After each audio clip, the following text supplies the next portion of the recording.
Kristen Oaks-White. And I'm Avery Davidson. Thank you for joining us for this special edition of This Week in Louisiana Agriculture, the only TV show bringing Louisiana farmers and consumers together every week. And as of this week, the Louisiana Farm Bureau Federation has been bringing you TWILA for 40 years. The show has a rich history and even richer personalities, but has always had the goal of enriching your knowledge of farming, ranching, and the importance of agriculture as a whole. So we begin where it all began, at the Louisiana Farm Bureau Federation building on Airline Highway in Baton Rouge in the early 1980s. It's the same building we're in today, which is where then Information Director Reginald Wallace had an idea to bring the farm to your living room. This Week in Louisiana Agriculture is produced by the Information Department of the Louisiana Farm Bureau Federation and is presented as a public service by this television station. Good morning and welcome to This Week in Louisiana Agriculture. I'm Reginald Wallace. Those are the first words spoken on the first episode of This Week in Louisiana Agriculture. That episode aired on September 24th, 1981, and was the brainchild of then Louisiana Farm Bureau Information Director Reginald Wallace. In an interview former TWILA host Michael Dana conducted with Wallace on November 20th, 2014, Wallace talked about how providing news clips to TV stations morphed into a weekly program. At KNOE, they said, well, we'll air a 30-minute program. If you can do it, do one a week. And so I thought about that, and we did it. Before This Week in Louisiana Agriculture could air statewide, Wallace had to ask the Louisiana Farm Bureau Board of Directors for the money to buy the equipment to make that happen. Retired Louisiana Farm Bureau President Ronnie Anderson was on the board at that time. A good many people on the board were hesitant to invest, and at that time it really wasn't a whole lot of money, but to invest in something like that. But Reg was a good salesman, and we went along with him. I don't think anybody knew whether this thing was going to work or not. I remember the story. I wasn't here when it happened, but as the story goes, Reg went before the board of directors, and at that time he asked for about $150,000 to kick off this television operation. And I mean, that was in 1981, so you can imagine how much money that really was back then. And I remember one of our former board members, Mr. Paul Ransom, after hearing Reg say, "This is going to work," Mr. Ransom allegedly said, "Reggie, for your sake, it better."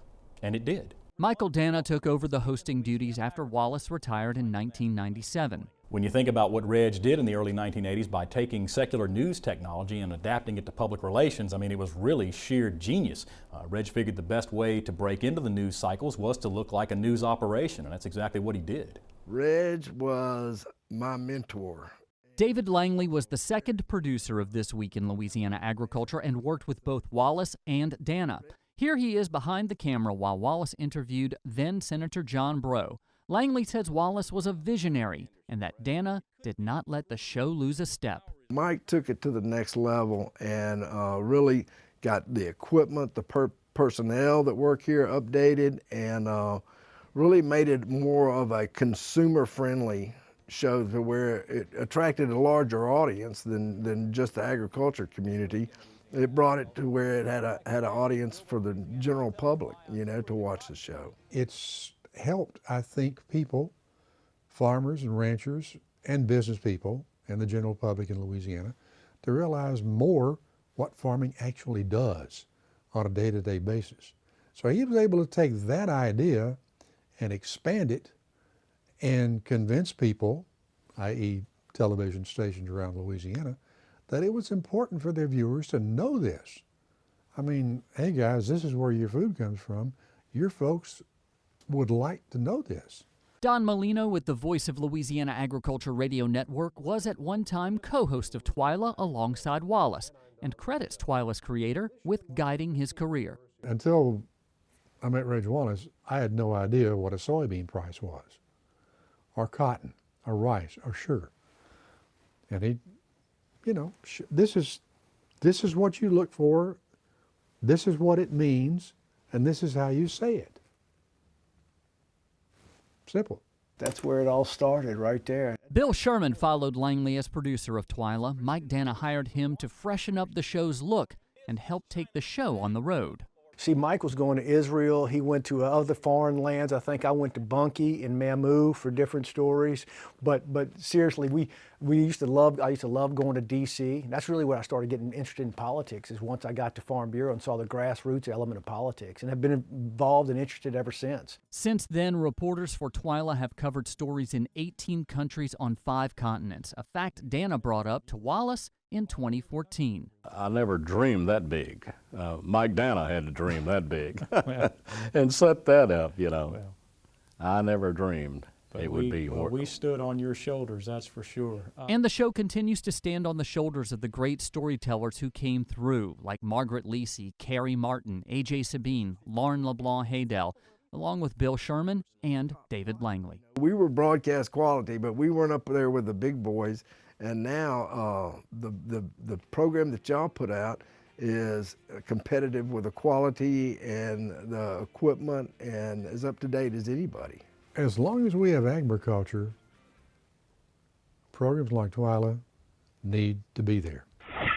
Today, 8 broadcast stations across Louisiana show TWILA weekly, along with 9 cable-only stations, and folks across the country can watch us on RFD TV Thursday afternoons at 3:30 Central. And on top of that, more than 17,000 of you follow us on Facebook, and our YouTube channel has more than 12,000 subscribers also.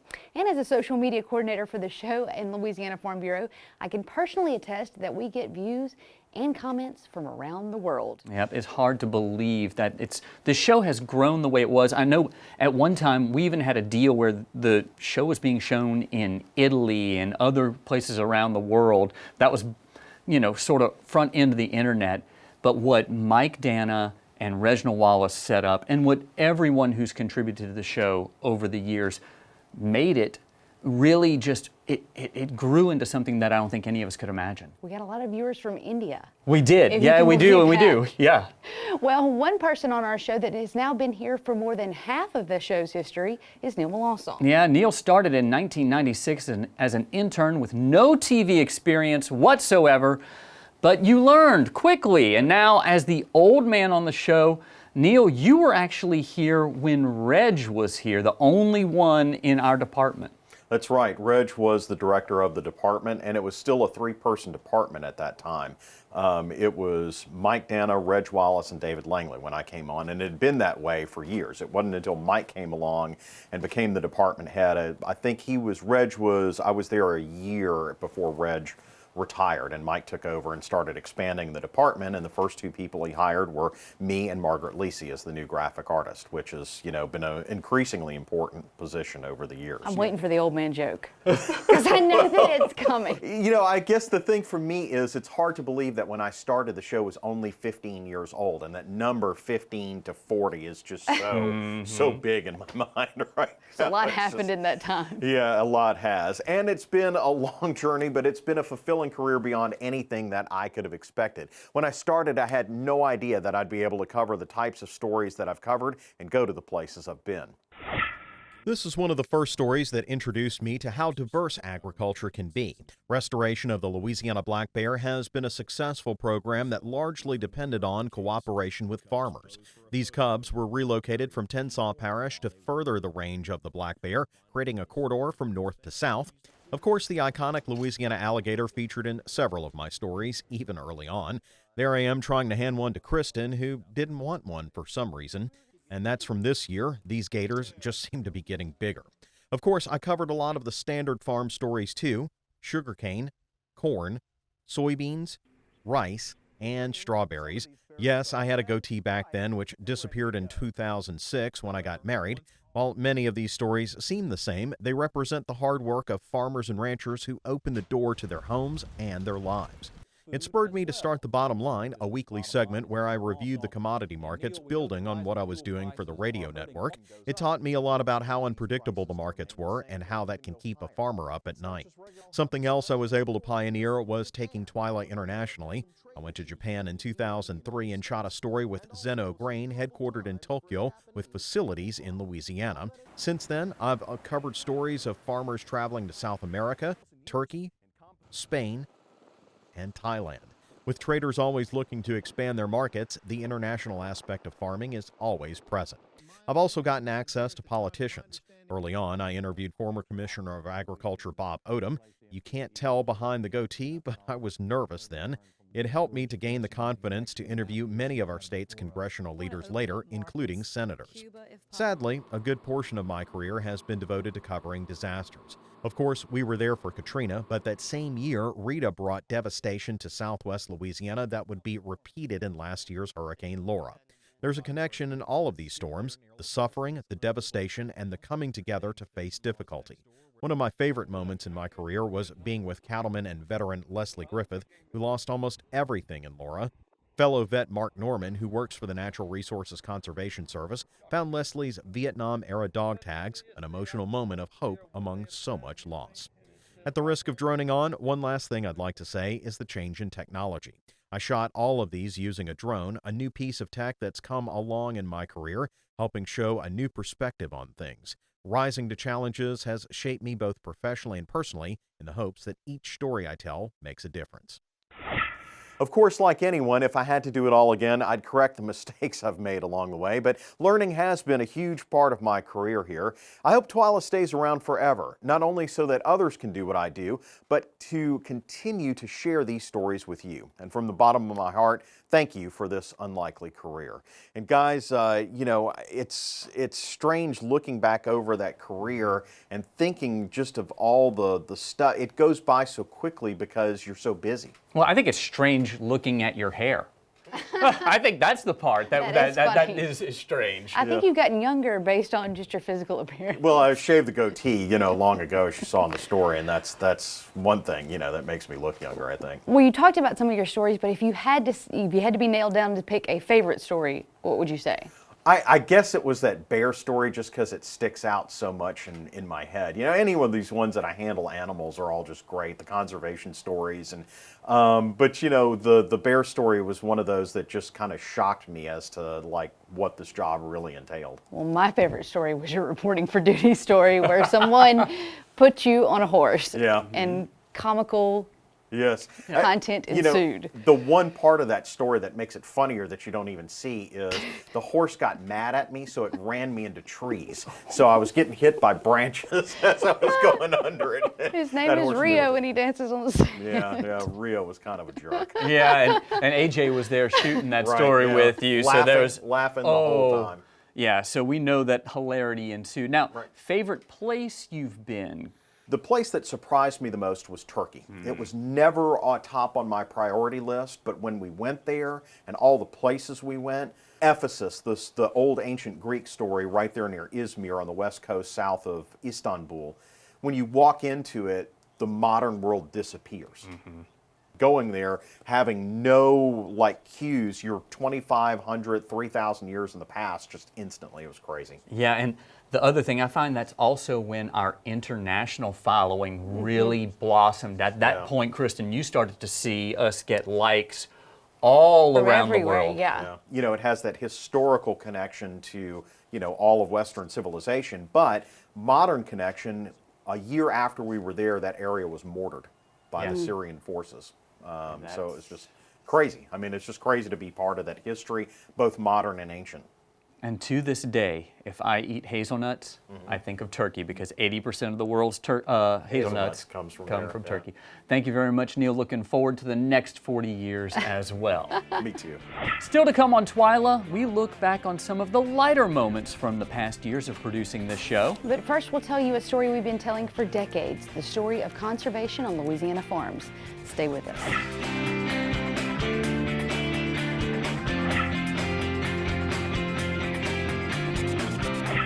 Since TWILA hit the air in 1981, there have been a few topics that always return to the show. For example, the story of too much rain or not enough rain for farmers, or maybe the farmers' struggle with low market prices. Another is the story of conservation. Long before TWILA began, farmers have worked to leave the land better than they found it for future generations.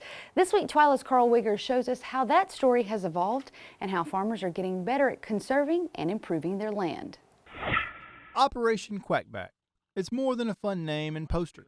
It's farmers building waterfowl habitat dating back to the early 90s. This program was one of the many tools farmers used to improve their farmland and the environment, and it was featured on TWILA in 1994 and 1996. Vermilion Parish rice farmer Dwight Hardy was an early adopter of the program.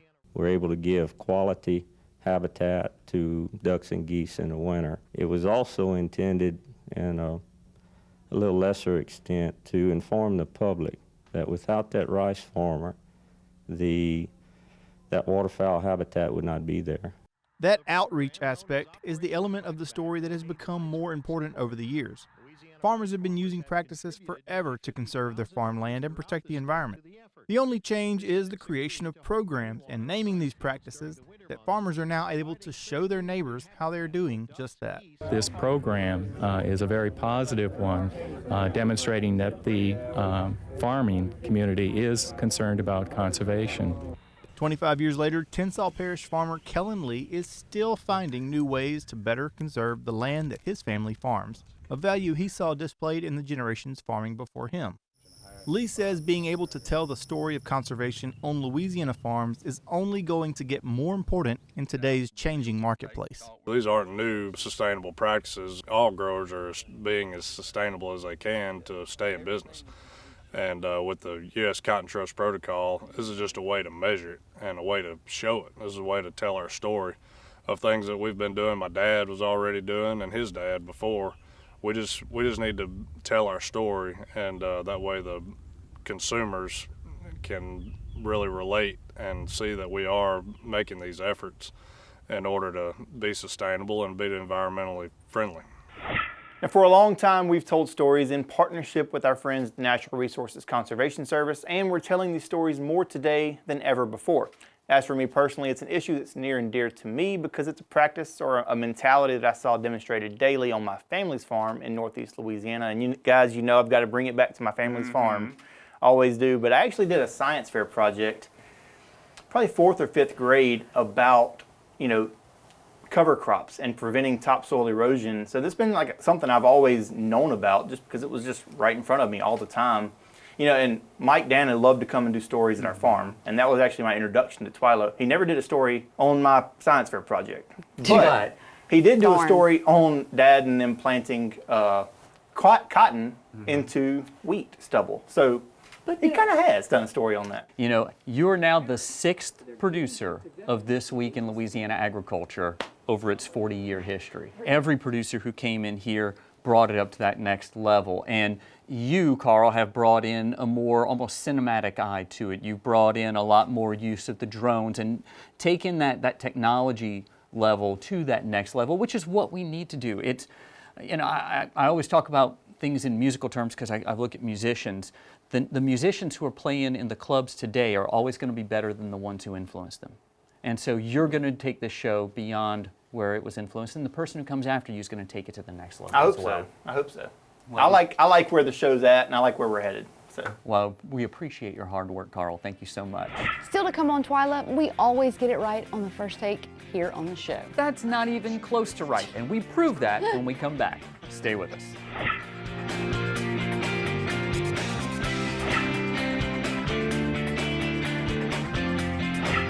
It's now time for a TWILA Boost powered by Energy Solutions, which can help you decrease energy use and maintain a modern, safe operation. As you can tell, we are quite the professionals here at This Week in Louisiana Agriculture, so much so that we don't ever have a mistake here on our set or out in the field. And we all know that that's far from true. And no, it's true. It's true. I said it on TV. It's true. Okay, well then we know then that it's for sure inaccurate. And in this week's Boost, we look back on a few of our favorite mishaps from the past 40 years of TWILA. Sausage making and television. You don't want to see it made. His name is Rio, and he dances on the sand.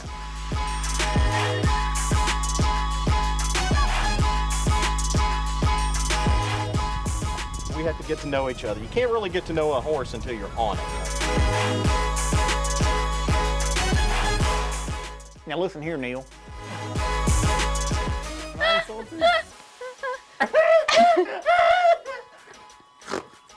What about this is natural for me? What's this supposed to even mean? I think I'm insulted. Am I insulted? Next week, we will bring you continued coverage of the... Hey, that's my line. All right, here we go. Nest T plunge. Oh, hello. Ah! It's the second largest industry in the state. Nobody cares. 3. Whew, that's hot. That's beautiful. What is that, velvet?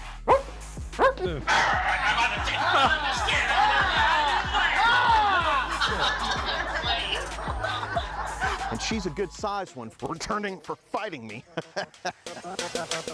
Let me get her around the... And you know, they pay us for this. It's Monday. Most people in their cubicle right now.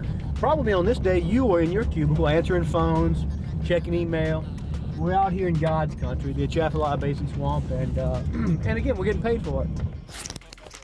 No, ma'am. Okay. Not happy. Things good. Things good. So 2 gators, a nutria, 2 coons, a coyote, and a large man-like creature. Some say could be the Loch Ness of the Atchafalaya. Come on, who would you say? What is it again? Red cockaded woodpecker. Red cockaded woodpecker. The red cockaded woodpecker. I knew this was gonna happen. He's smart. He uses his brain. If I could pinch your tiny little head off right now, I would. We don't stop rolling for nobody or no thing. Oh, I need a goat. There's rule 1. Oh no, what?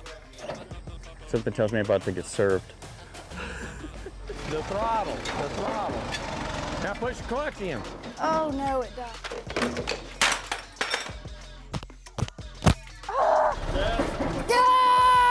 Hope the truck survives. Trick or treat, bam, shoot me in my face. I'm not really worried about where it's going. Well, we should be worried about where it's going.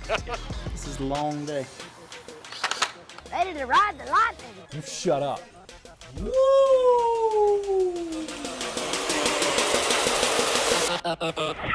There you go, folks. Laugh it up at our expense. Don't worry, we're laughing too.